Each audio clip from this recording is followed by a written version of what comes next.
Hi, I'm Chris Maniak. I'm with Joanne Fabrics. I am the construction project planner, managing the fixture installations, and would like to welcome you, Apollo Retail.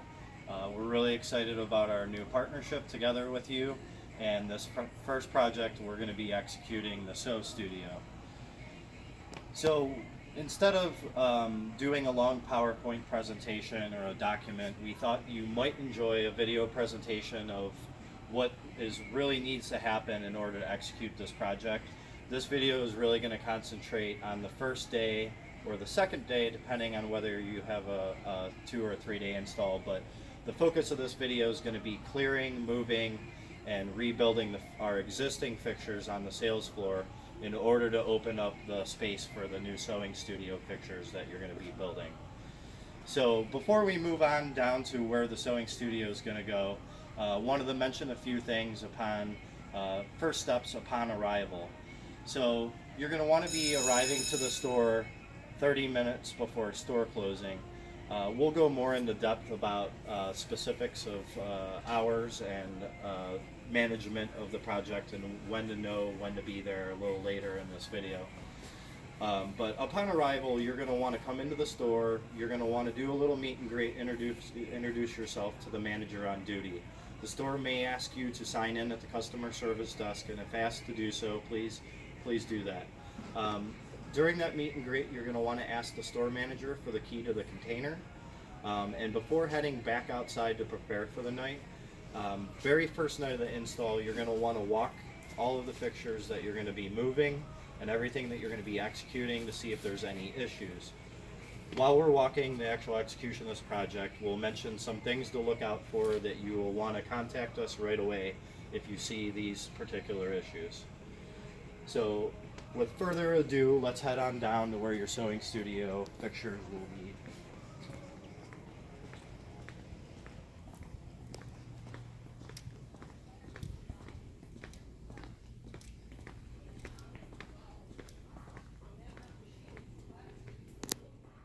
So just to mention before I start talking through this, we're at our Hudson store, which is adjacent to our store support center, where we work every day and where the magic happens.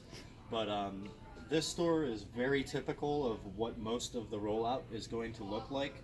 So a good store to look at. I would say about 75% of the scenarios are going to be very similar to this one. But just one thing that I want to mention before we start walking. We have one department in this store that you will not see in any of the rollouts, so we don't want it to confuse you during this video. We have a Viking department here, which is a third-party partnership that leases part of our store. So just keep cognizant while we're walking the video, not to have that caught in the background, or don't pay too much attention to it, as it won't appear in any of your rollouts. So the very first thing and area that you're going to work on to start clearing the space for the sewing studio, which will be in this area over here, is any stores that are going to have logier runs on the front side of where your sewing studio is going to be. You're going to have to relocate in most stores between 1 and 6 runs. There's not many stores with 6 runs. I'd say the average is 3 or 4.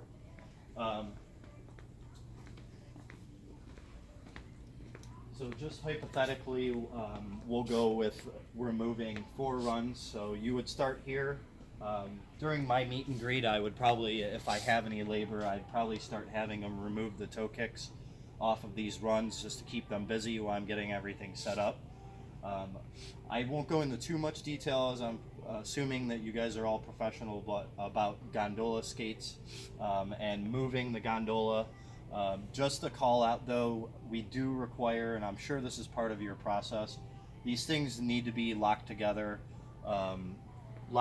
before you pick them up.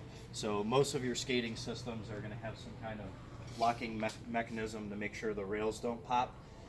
I don't know what kind of skating system you're going to be using, but at the very least you have to get some shelves from the back of the store and insert them in the gondola all in a row to make sure that the rails can't pop and those shelves are holding it together during the skating process.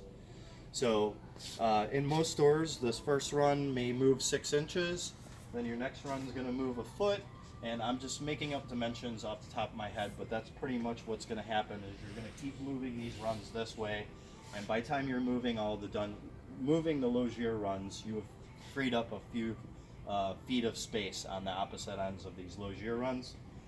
We have done a survey. There's only a few stores in this whole entire rollout that we know that are seismic that are bolted down. So once you are done moving all of the gondola runs, please make sure if they were anchored that you do have to anchor them with the same pattern that they were anchored before.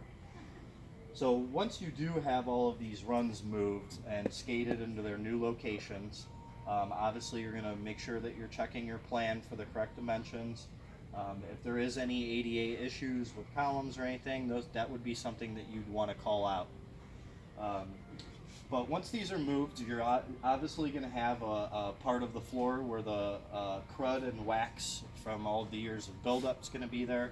The expectations that you're going to take a floor scraper and you're quickly going to spend, I'd say, 5-10 minutes scraping the floor, sweeping it up, and then we will have a floor care scheduled shortly after the rollout. But we do not want to leave it in horrible condition, so please put a little TLC into making sure that it's acceptable for the few days until our floor care happens.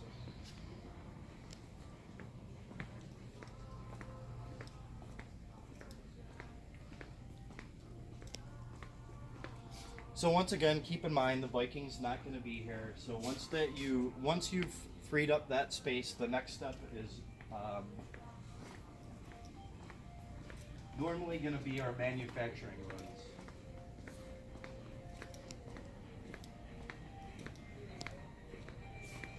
So in our entire chain, we have 2 different scenarios for our manufacturing racks, which the manufacturing racks are the wooden racks that are sitting up here on these Logier decks. So scenario 1 is the 66-inch Logier with 25-inch decks with the man rack sitting on it. The other scenario would be no Logier sitting there at all. The man racks would be sitting directly on the floor, and then you would just have standard freestanding Logier end caps on the ends.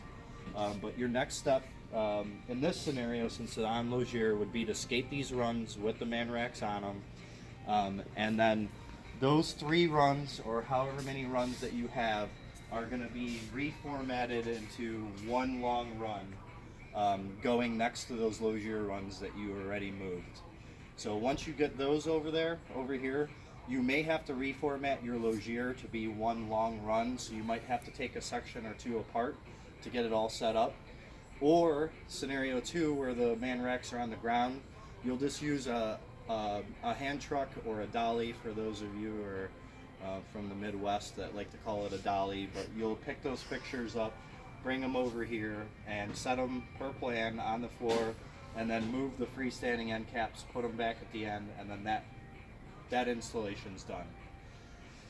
So the next part of clearing out the space, so we're getting there, it's almost open, is going to be moving the pattern area. So there's 2 different parts to the pattern area. The first part is our pattern tables and our spinners, which is going to be super simple. Literally, obviously, just pick the tables up and move them. Please note that on your plan, any fixtures that are shown in black are existing. So if you look at your after plan, if those are black, those are going to just be fixtures moving.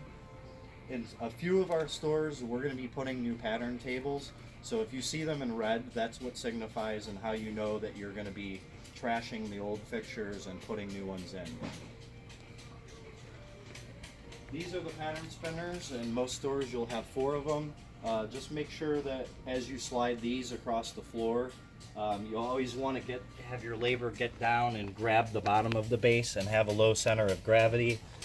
If you grab it up here, this thing will just fall apart. So as long as you grab it low, it will slide real nice across the floor. So this fixture is our pattern cabinets, and this will probably be the most challenging fixture to move to open up the area for the sewing studio. So I want to spend a few minutes just kind of talking about this fixture. So this consists of 8 different 8 different steel cabinets. There's no leveling legs on them. Each one of these is individual. And then you'll see that there's a vendor name written on each of them. So on the other side we have Simplicity cabinets. This side's McCall's and Butterick. So this side's unique in that these cabinets, we have 2 of the same size, 2 of the same size, where the ones on the other side are all the same length, so they're fluid. You'll see here, because we have different size cabinets, that there's a millwork filler piece. So we'll go a little more into that. So when you arrive at the store and you let the store know on the night that you're going to move these, what the store is going to do is they're going to empty out all of the patterns in the top drawers. So all the way across the top, they're pulling the patterns out. All the way across the bottom drawer, they're going to pull the patterns out. They will, in all of the middle drawers in between, leave the patterns in.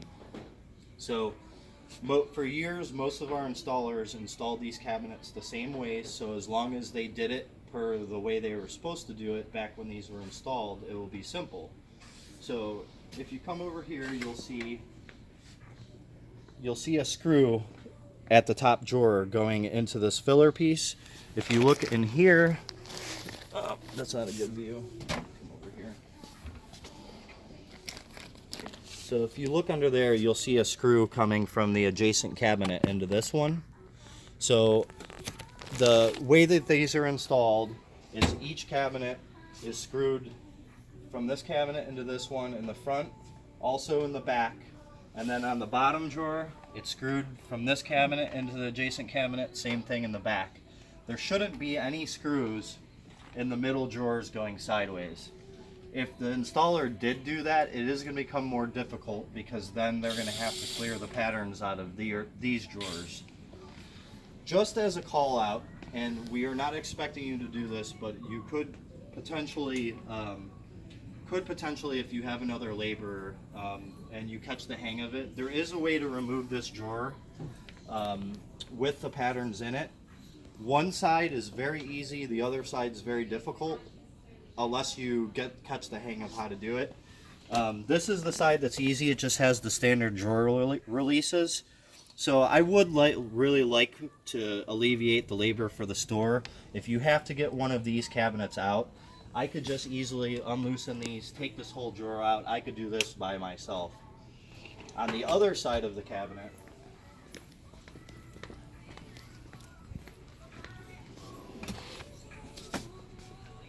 these cabinets do not have drawer releases.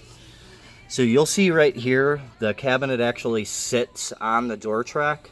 So if you were to try to do this, if you keep a little pressure here, which I'm not going to do it right now because this is full and I'm by myself, if you just give this a love tap here, this hinge will pop out of the drawer, and then you could get this side loosened up, come over. You'd normally want to do this with 2 people. Well, no, you should do this with 2 people.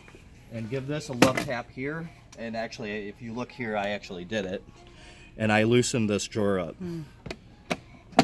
So these can be taken out without the product, but just to keep it simple on you guys, we're having them do the top 2 drawers. So once you have access, you're going to unscrew all of the cabinets. There's screws running up, which I don't think you're going to be able to see, but from the top of the cabinet into this millwork. So there will be probably 4 or 5 screws holding these millwork tops on. So you just unloosen these once the drawers are out. And then at that point, everything's loose. You'll move it to its new location. And then you're going to screw it all back together the same way that it was before. The only catch is if the floor is uneven in the store. When these were put together initially, you'll probably notice that there's shims underneath these cabinets. These all need to be very nice and level and plumb to each other. So we do ask that you don't just push them back and then run screws into them. They need to be, if you're on an uneven floor, that you're going to have to shim them and get them nice looking. Once you have the countertops on, if you're lucky, they might just match up if the floor is not too different. Otherwise, just be cognizant that there should be even reveal all the way around all sides of the cabinets. There's always, I shouldn't say always, most times going to be a freestanding end cap like this. Most of our installers in the past, before they would put the front peg in and the top rail, they would run a screw through this Martech down low into this end panel. So if you go to move this one here is not fastened to anything. If you go to move this, it's not moving. It's because it's screwed into this end panel. That would have been the preferable way it was installed. So if it was screwed into the end panel, make sure you're screwing it back into the end panel. So that is pretty much it. Oh, nope, I forgot one thing. So on the other end, you won't have a freestanding end cap where the spinners go. You'll see that there's another end panel. There's screws coming this way into the end panel, usually 3/4 inch screws. If I was doing this, I wouldn't completely remove this end panel from both cabinets on both sides. I would just unloosen the screws into one of them, and then you can move that cabinet with the end panel fastened to half of it over to the new area and cut half of your work out. In many scenarios, everything that we just ran through could possibly be the end, but there's a few more one-off scenarios. You can see all of these things in the scope of work document. Each store is listed with each scope item, and we'll go over that a little more in the next video. So just to walk a few more things that you could run into during the scenario. This here is our tube-to-tube millwork unit, and this larger unit, you can see the seam. This is our home deck, or our HD cutting unit. This only appears in the whole rollout in 2 or 3 of the stores, so this isn't very common. But in a few stores, you might have this tube-to-tube completely removed. Should be fastened to the adjacent millwork, so as far as the scope item for this, would just be disconnecting this from the adjacent cabinet and then getting this thing up on a pallet jack and then out to the dumpster. This is a pretty heavy unit. We don't expect you to break it down, so you could just put this right into the dumpster hole. So if you do have this in your scope of work, kind of be cognizant of that. You're not going to want to do this at the end. You're going to want to get it into the dumpster when it's empty, because it's going to be too hard to lift it up to get it on top of the rest of the trash that you might have in there. The home deck unit is the same scenario. Keep in mind that if you do have one of these units, the electrician will be scheduled to come in and disconnect any power to this on the first night. One thing I didn't mention when we were talking about moving logier in the beginning, there are a few sites that have a conduit drop. In those sites, the conduit drops will be that are going to the logier runs. I'm trying to find a. This store does not have one, but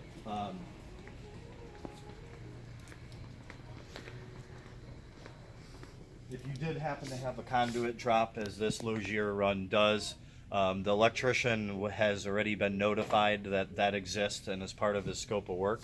So instead of just being there the last day of your project to power the demo table, he will be there on the first night, knowing that that's going to be the first thing you're doing, and they'll be doing disconnects.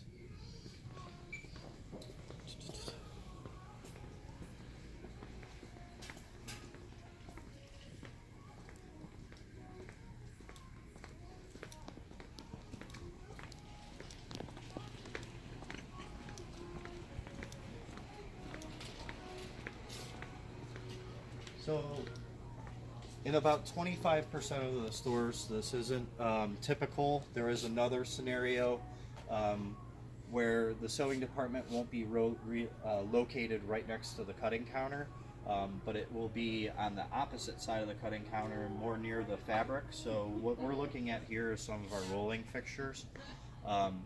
If you do have this in your scope of work, this is very easy. These are on casters. So this will just be relocating these per plan to the new DIMS that it's telling you to free up the space. We do have a couple different fabric fixtures. This is one of our newer versions of the fabric fixture.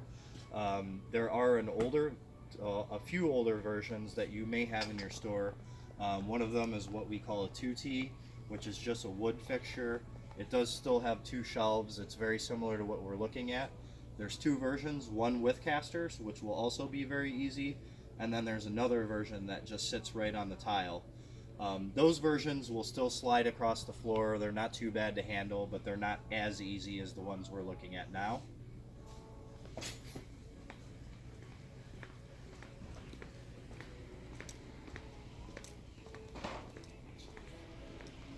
Please keep in mind the last couple fixtures I'm showing you aren't going to appear very often in the rollout, but still wanted to go over them.